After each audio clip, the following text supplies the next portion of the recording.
let's have a look at part number 10. So this is part number 10, and we would like to machine it. What is special about part number 10 is we have this rather small slot here in the middle, and in this lesson I would like to show you how we can use the rest roughing. Okay, so let's first create the operation. Let's copy the operation number 8 and call it operation or part number 10. Again, it's offset from floor, and it's a big tool being used. And let's go to the settings. Now, we always used to have a 10mm tool. Now what I would like to do is I would like to force it not to go inside of this flute here. So let's make it bigger. Say we got a 50mm tool. The surface selection, floor surface, we have seen in an earlier session that we have to have a floor surface that covers all the area. So in order to machine both this area here and the flute area here, or the groove area, the pocket area, we have to have a surface which covers all the area. Now I have created this surface here, and let's select it and confirm. The wall surface is this surface here, and in terms of stock, we have to select the stock that I've prepared, which is this stock here. Okay,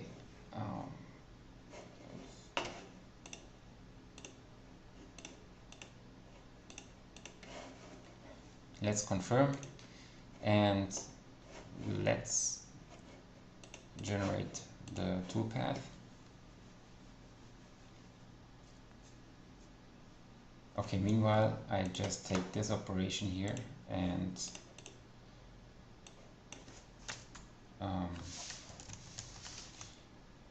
call this here small tool.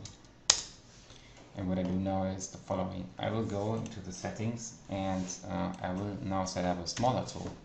So a tool that most probably will go into that groove here. Let's say a 5mm tool.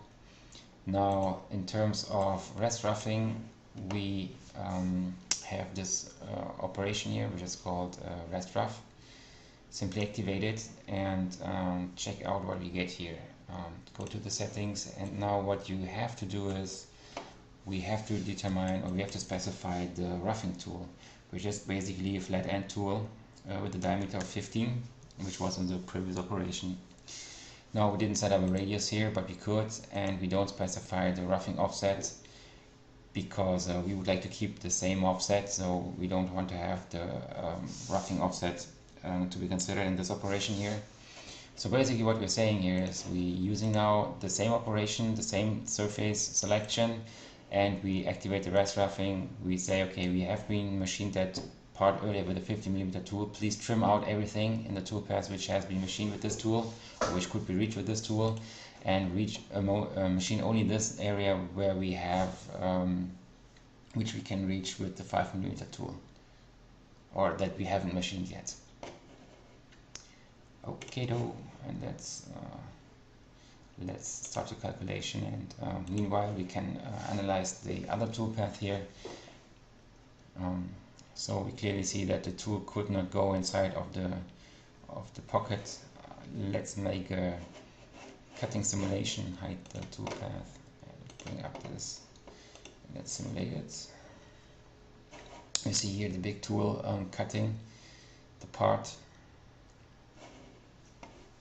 but in the end it could not go to the very end, to the small pocket. You can see that it's still being unmachined. And this is where the rest roughing toolpath comes in. So let's wait a little bit more. Okay, we're done. Now this is a result from operation number 9, and then we are going to simulate the result from operation number 10. Okay, let's bring up the part again and let's hide the stock and let's have a look. So here it is, the toolpath being created just in the pocket where the big tool couldn't reach. And for the cutting simulation it looks like this. Let's just run it, and then you see we get the area filled with the toolpath. Now I have done one mistake.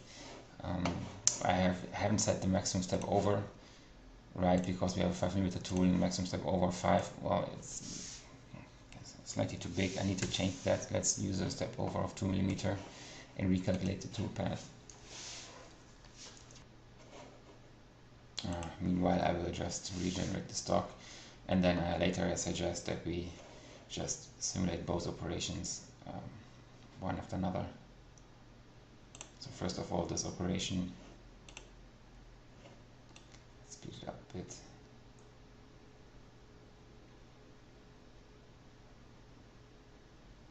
Okay, very nice. And now we have a look at the next toolpath, the rest roughing toolpath. Okay, that looks much better. So now we have two operations, one roughing operation, one rest roughing operation.